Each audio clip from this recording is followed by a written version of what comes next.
మనం ఏ పరిస్థితిలో ఉన్నా మనం దేవుని వైపే చూడాలి. ఎందుకంటే నీ పరిస్థితులను మార్చేది ఆయనే కాబట్టి. దేవుని పిల్లలమైన మనం మన జీవితంలో ఎదురయ్యే ప్రతి సమస్య నుంచి బయటకు రావాలంటే మనం దేవుని సహాయాన్ని కోరుకోవాలి. దేవుని వైపు మనం చూసినప్పుడు దేవుడు మనకు సహాయం చేస్తారు. బైబిల్ వాక్యం చెప్తుంది కదా, కీర్తనాకారుడు అంటాడు కదా, నాకు సహాయం ఎక్కడి నుంచి వచ్చును, ఎక్కడి నుంచి వస్తుందంటే భూమి ఆకాశములను సృష్టించినటువంటి సృష్టికర్త అయినటువంటి యేసుక్రీస్తు ప్రభు ద్వారా నాకు సహాయము కలుగును, ఆ దేవుని నామాన్ని బట్టి నాకు సహాయము కలుగును అని కీర్తనకారుడు చెప్తాడు. అదేవిధంగానే ఈరోజు దేవుని బిడ్డలమైన మన జీవితాల్లో మనకి సహాయం దేవుని వలననే కలుగుతుంది. ఆయన ఎత్తైన కోటగా మనకు ఉంటారు.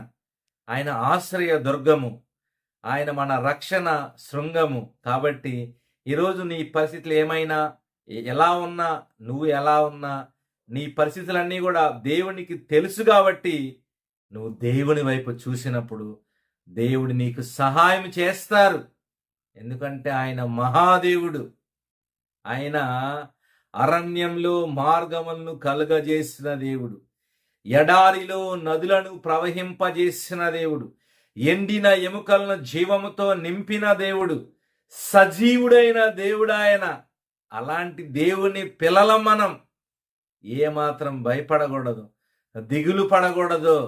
నువ్వు ఎవరి కుమారుడివి, నువ్వు ఎవరి కుమార్తెవి? నువ్వు దేవుని కుమారుడువు, దేవుని కుమార్తెవు. కాబట్టి నీ బలమాయన, నీ ధైర్యమాయన. కాబట్టి ఎందుకు చింతిస్తావు సహోదరుడా, సహోదరి? నీకు సహాయం యేసుక్రీస్తు ప్రభు ద్వారా దొరుకుతుంది. కాబట్టి నువ్వు ఆయన వైపు చూడు, ఆయన మార్గంలో నడు. దేవుడు కోరుకునేది ఒకటే, ఏదంటే కపటము లేని హృదయం. కపటమైన మాటలు చెప్పకూడదు పెదవులతో. మనం హృదయంలో ఏం ఆలోచిస్తామో అదే మాట్లాడాలి. కానీ చాలాసార్లు మనం ఏం చేస్తాం, మనసులోనేమో మనుషుల్ని తిట్టుకుంటాం, పెదవులతోనేమో పొగుడుతూ ఉంటాం. దాన్నే మొక్కస్తుతి అంటారు. అది ఇష్టం ఉండదు దేవుడికి. దేవునికి స్తోత్రం, దేవుని నామానికి మహిమ కలుగును గాక.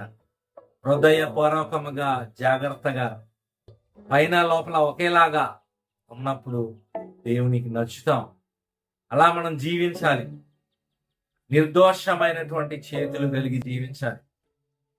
యథార్థ హృదయం కలిగి జీవించాలి. వ్యర్థమైన వాటిని వదిలేయాలి. దేవుని పిల్లలకు ఉండవలసిన లక్షణాలు ఇవి. ఇలాంటి లక్షణాలు మనకున్నప్పుడు దేవుడు మన జీవితంలో గొప్ప కార్యాలు చేస్తాడు. కాబట్టి దేవుని పిల్లలమైన మనం మన జీవితాల్లో దేవుడికి నచ్చినట్టుగా మనం జీవిద్దాం.